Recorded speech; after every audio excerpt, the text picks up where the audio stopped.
વ્યસન મુક્તિ.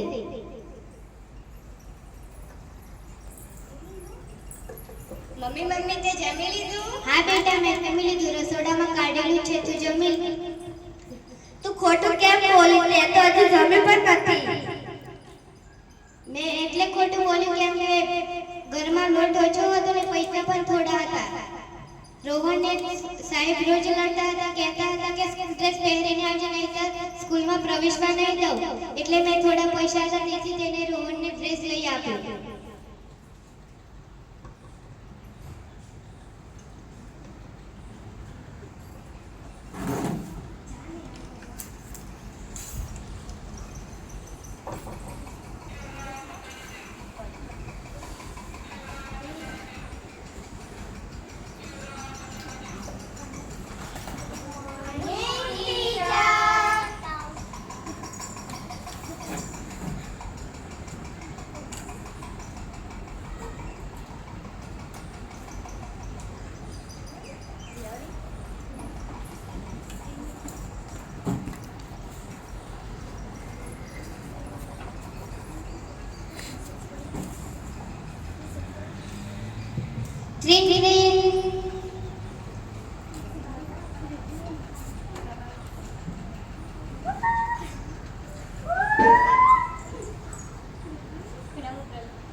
એ રોહન બહુ પાણી કાઢી લીધું. લે, આ સિગરેટની મજાની વસ્તુ છે. ના, આ તો ખરાબ વસ્તુ કહેવાય.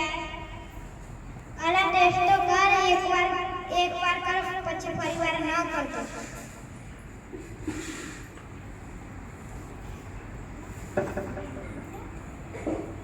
અલા, આપણું શું વિચાર? લે, ટેસ્ટ કર.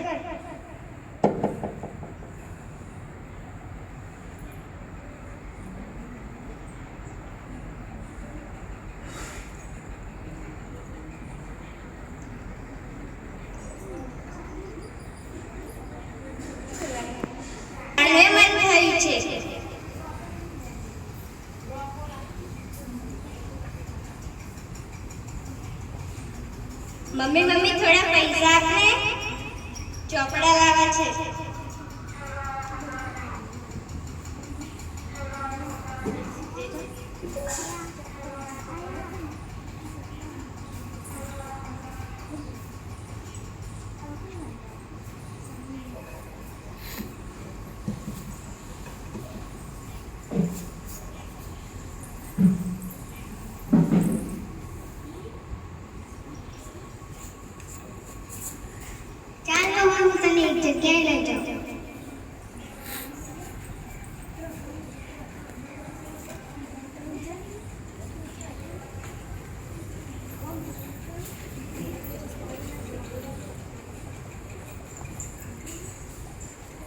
જો લોકોના ત્રણેય સિગરેટના પ્રશ્નો દરરોજ ધ્યાન દેતા હતા. ભર યુવાનીમાં ફેફસાના કેન્સરથી પીડાઈ રહ્યા છે. એમનો પરિવાર નિંદ્રા થઈ ગયો છે. શું તું એમ વિચારે છે કે તારી આવી હાલત થાય?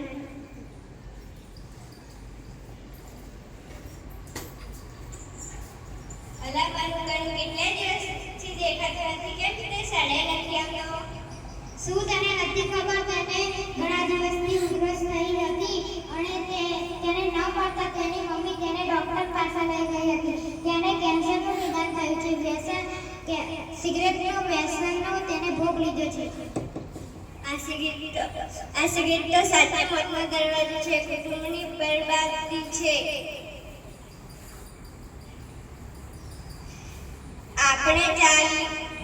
આપણે સામે ચાલીને આપણા પગ પર શા માટે કુલાડી મારીએ?